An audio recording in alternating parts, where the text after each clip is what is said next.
There's a variety of topics I could start with on this video, but I guess I should start with flexibility. Stalker 2 plans to be supporting mods.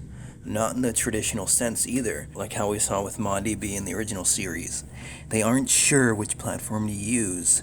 Steamworks, Mod.io, but if anyone in the studio there tried to search for mods, do some due diligence for their game, they would probably see that 90% of Stalker mods are on and get awards apparently on ModDB. They also cannot guarantee that it will be close to release, but that they're trying. Some were even saying that the workshop may support them, which led to some controversy. Now the major issue. Microsoft picking up Stalker 2 and sponsoring it has undoubtedly led to a more casual perspective. What does that mean? It means that GSC will have to shift away from the finer elements and incorporate things such as VNC to lean, yellow paint, Ubisoft towers. I could continue a nitpick, but I won't for now. Stalker 2 will be the most modern experience we will have, and hopefully not be too adjusted for modern audiences. When the original series came out for consoles, which I'm sure will help the transition between PC gamers and console ones, people were surprised and shocked that GSC got a working controller map layout because they tried to do it for years themselves, not to mention GSC actually sponsoring and supporting it so it can happen in the first place.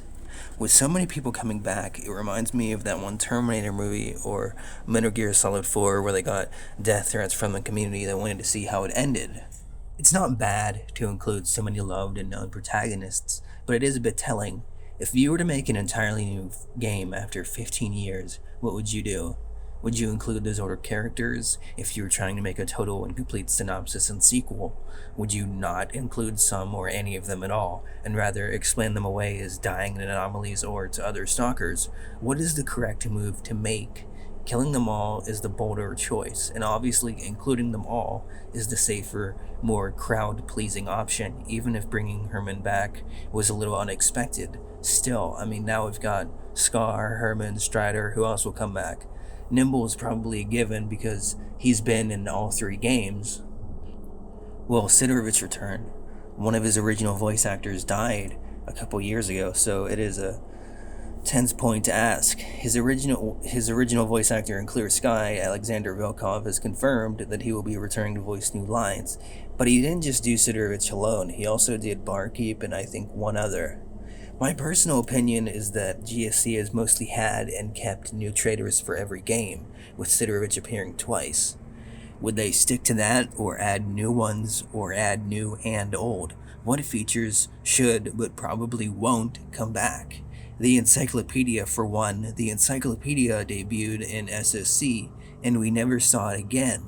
It was a handy, useful tool for us newbies as we scoured the Ukrainian countryside for the very first time after crawling out of a death truck.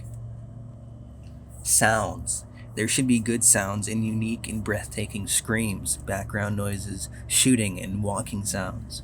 Remember your very first experience with a bloodsucker in Shadow of Chernobyl? Sure, it was scripted, but nonetheless scary.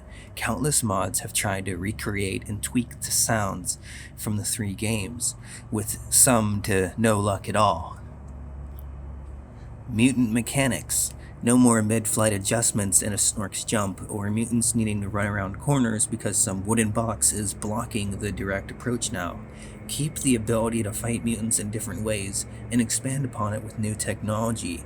Give them more interaction with each other in the world, like an A-Life system for their ecosystem, so we can understand and hunt them with more and more knowledge about their tracks, habits, vulnerabilities, and unique traits.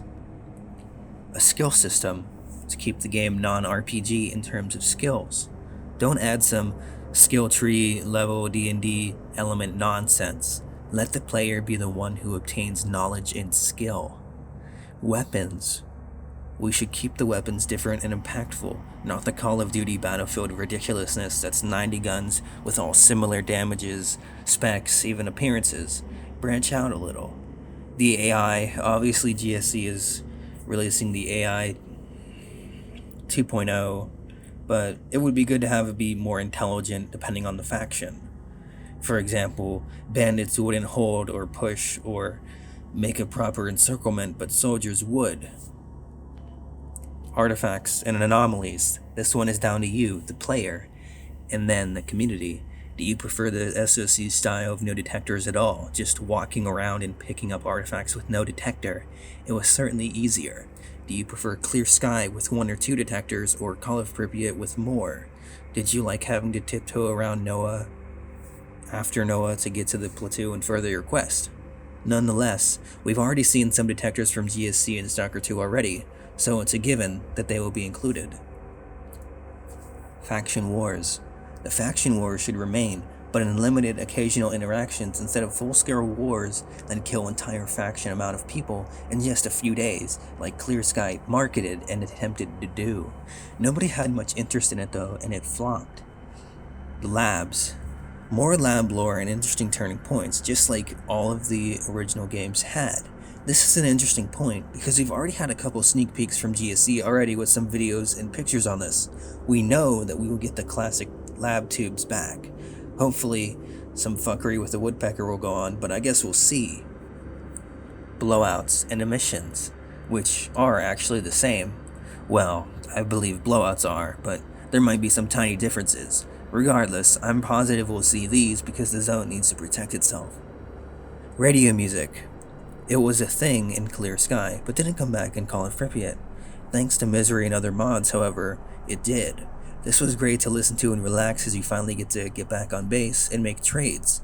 GSC is already capitalizing on the music aspect with their Campfire Music Edition. Will it expand to radios? We don't know. Is it essential to have free play after the main story concludes, or rather the choice to decide, like Call of Pripyat had at the ending? It might be nice, and we will definitely see whether or not it happens. Will we have those funny, wacky moments, like the portal that transports you to Sidorovic's bunker and back again? Will Strelok, like Nimble, return once again? Maybe. I'm not 100% on this. I could see it going either way. However, they already pulled the wait almost until the end game of Call of Pripyat to reveal Strelok, so I don't think they'll do that again. If you think about it, other characters were also, even if through mentions, mentioned, like Doctor, Fang, Ghost. Will different aspects that we've come to know come back, like the arena in Restock? That'd be really cool. With some people on Reddit theorizing that it'd make for a great multiplayer hub, not unlike when you'd open care packages in Call of Duty World War II. Yeah, wasn't that just amazing? Still, it doesn't sound bad. It never happened because GSC doesn't have that idea of multiplayer, instead sticking to the early 2000s, which appeals to my nostalgia. The delays don't give me confidence, but they're understandable. GSC has poured millions and millions into this game, and by this point, they definitely needed to succeed. What does that entail? Fan service, a good game in general, a good story, things that make the fan base want to come back, buy your game, play your game, right? I mean, honestly though, it's been over 3 years in delays, so it's been a long time of waiting since the site was announced in 2021. Actually, I think it might have been since 2018, but I'm not positive. It's been a few years. However, this is a great time to upgrade and get new equipment for the upcoming release, so I'd take that trade. Buy your new computer, your new graphics card, whatever. It's a perfect time. And then we also have the little NFT thing that they tried to do. They tried to capitalize on that. That was something. So anyway, it's all a mixed bag. Do you think Stalker 2 will succeed? Do you think it'll plummet? That it'll have a buggy, rocky launch and needs several patches to be up to speed? It'll be just some Euroyank, you know? Or if it'll even be worth playing at all. The majority of delays can be explained. The war, the office fire, even COVID back in 2020, but explanations won't do much for a restless community that didn't even think the game would come out after it failed in 2012. Not to mention, GSC also went bankrupt soon after. Paying your employees an unfair and low wage doesn't help matters either, but hopefully we're past this point now. With pre-orders slowly coming back, the fans feel like November 20th is the real, very last, true release date, especially because it's at the end of the year.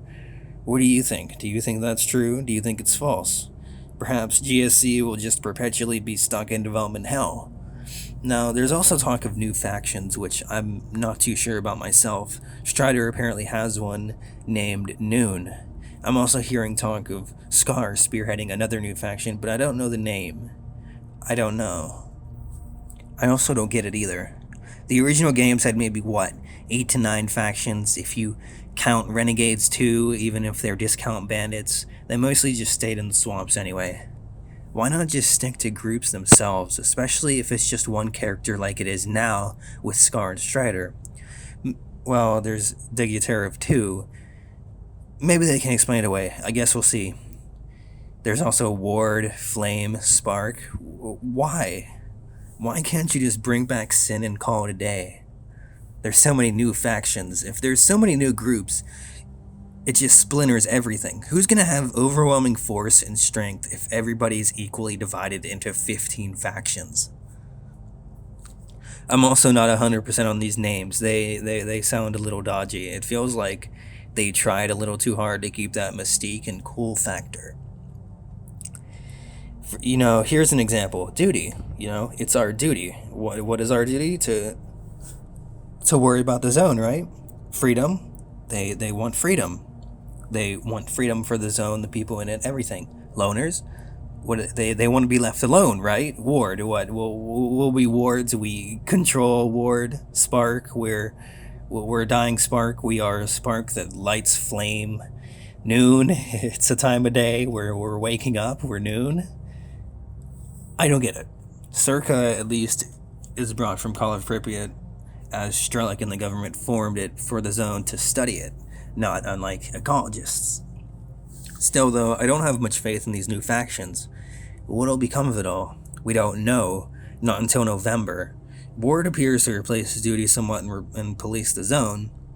I mean, hey, I guess, right? But here's to Stalker 2 in releasing it come November.